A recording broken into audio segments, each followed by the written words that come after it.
There is a model in history that has destroyed the three greatest civilizations that ever existed, not through war, but through self-disintegration from within. And right now, in 2025, the United States of America is following that exact model, stage by stage, reaction by reaction, almost as if we are rereading the same script that Rome, Britain, and France once performed, only differing in era and technology. In the 1st century BC, Rome was the center of the world. Their legions conquered 3 continents, gold and silver from across the Mediterranean flowed to the capital, and the Romans believed their republic was immortal. But in just one generation, they tore themselves apart from within. Crowds seized the forum. The Senate became a battlefield. The army split into factions, loyal to generals rather than the nation. In 1914, Britain stood at the pinnacle of the world, an empire where the sun never set. They dominated the oceans, controlled global trade, and the pound was the world's currency. But in just 4 decades, that empire turned its guns on its own citizens in strikes, riots, and colonial crises. They had to sign peace treaties with the very people they once ruled. Then came France, the center of liberal ideals, where republic, empire, and republic again followed one another like endless cycles of discontent and change. 3 nations, 3 symbols of power and civilization, all followed the same curve from prosperity to division to chaos, and finally, reconstruction in a different form. And here's the terrifying part. The United States is walking exactly on that curve. Sociologists call it the 9-stage model of civil tension. It starts with prosperity, then shifts to discontent, loss of faith, information fragmentation, norm breakdown. And right now, America is right in the middle, stage 5. We are not just approaching that model, we are living inside it. This is the story of how the greatest societies collapse, why they always think they are different, and why this time, if we don't bend the curve, we could be next. Civil tension is not a spontaneous outburst of anger, but a structured social phenomenon, a chain reaction when trust, fairness, and shared information in a nation begin to disintegrate. It doesn't come from outside, but from within.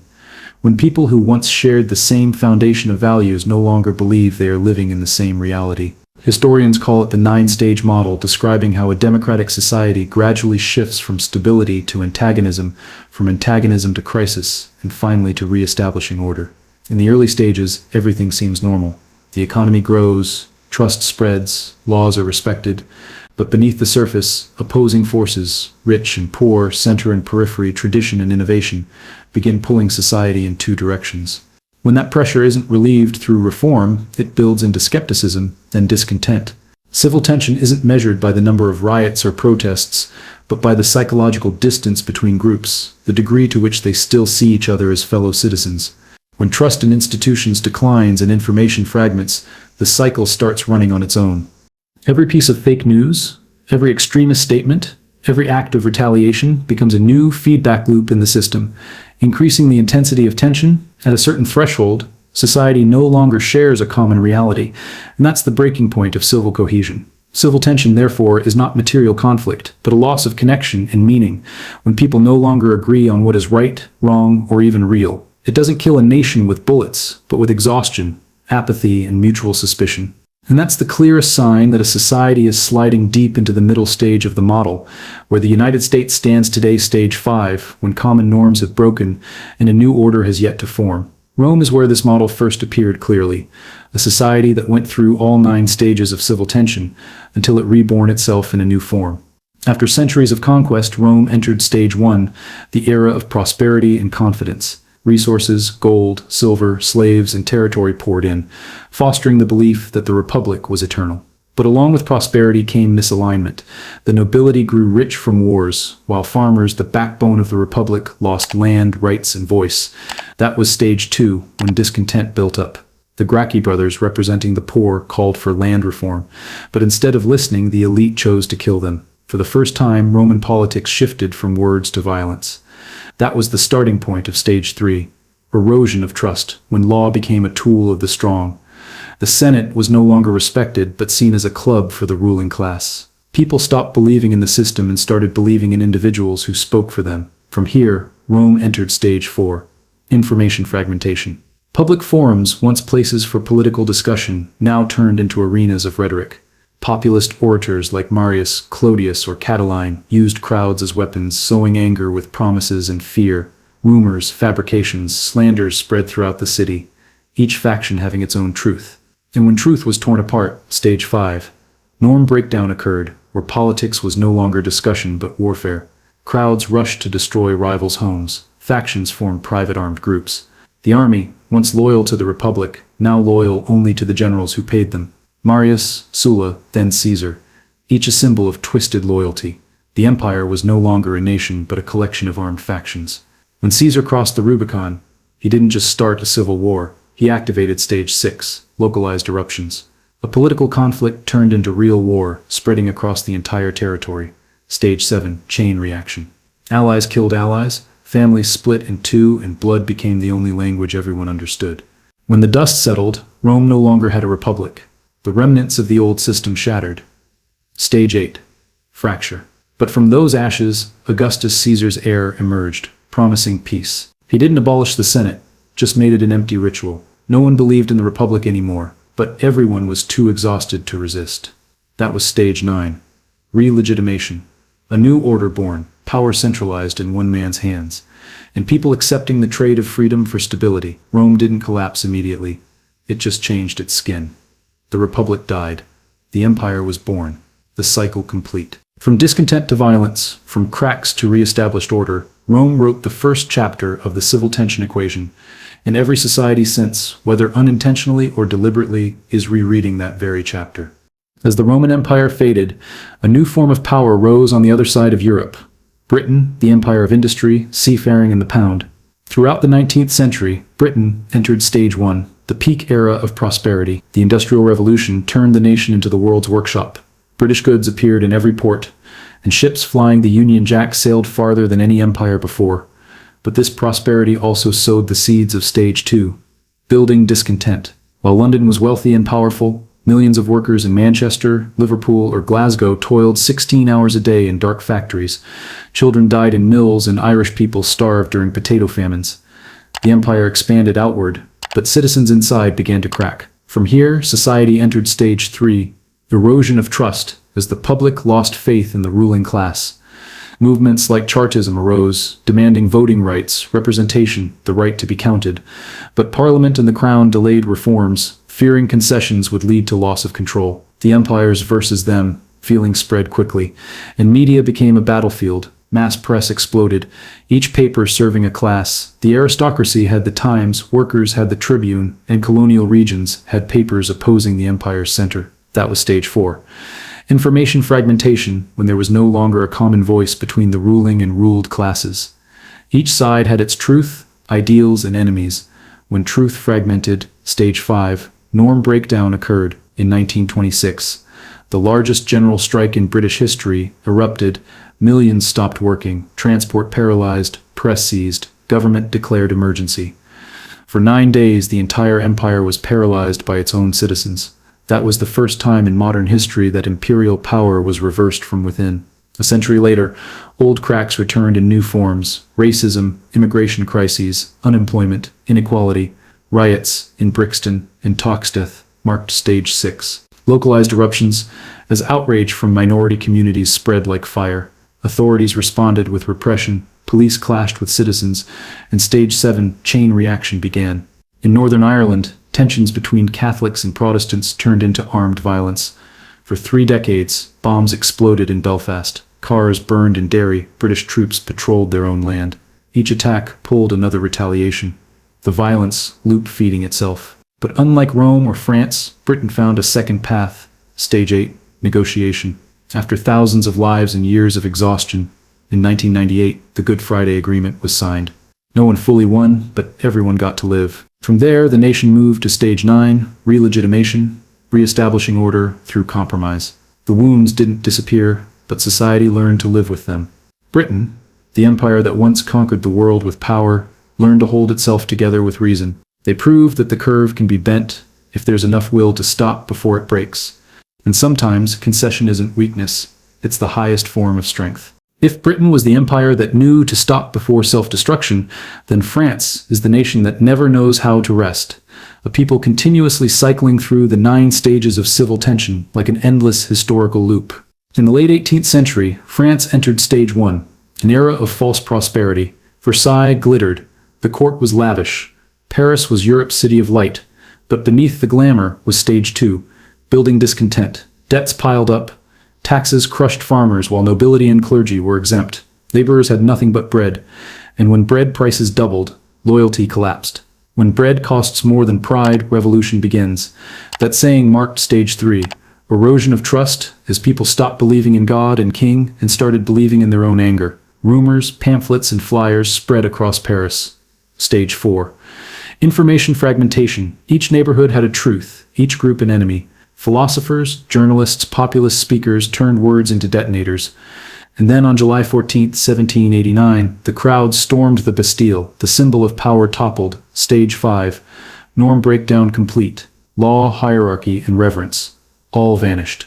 The revolution moved to stage 6, localized eruptions as violence became a political tool. Executions, purges, and vendettas spread across regions. From there, society fell into stage 7, chain reaction. The revolution devoured its own children. Robespierre beheaded the king, then was beheaded by allies. Violence became the only language of justice, and like every cycle, after chaos came exhaustion. Stage 8, negotiations fracture. The French didn't negotiate with agreements, but by letting a stronger man take power, Napoleon appeared, proclaiming order, ending chaos with empire. That was stage 9.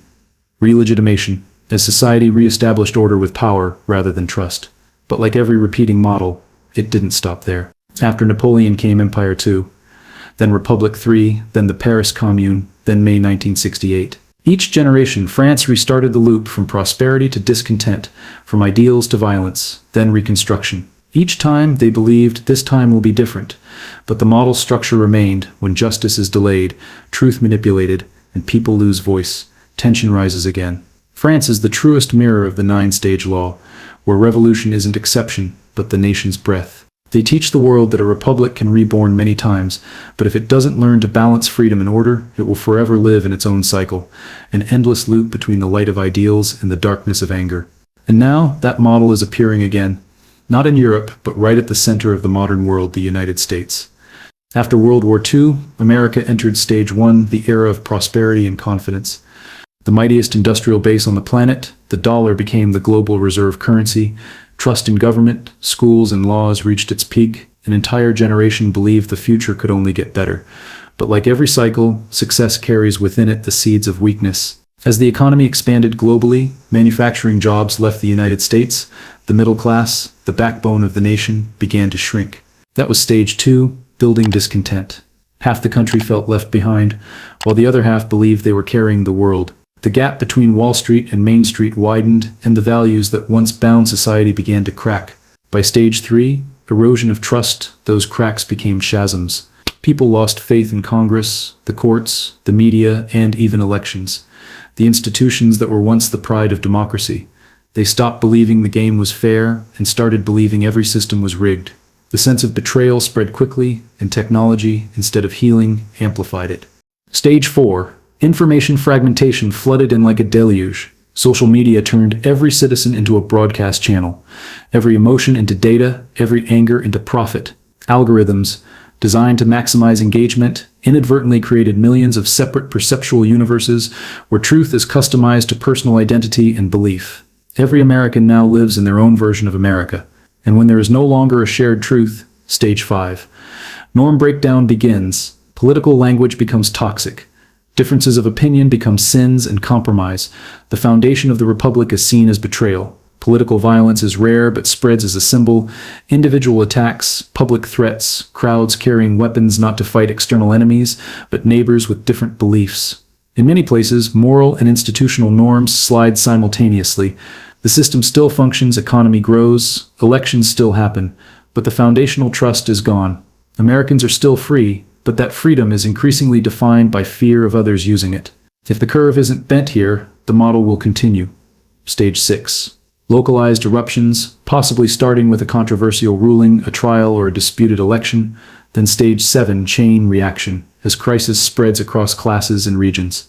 The question is no longer if, but when. But America still has one advantage that Rome, Britain, or France never had: the capacity for self-reflection.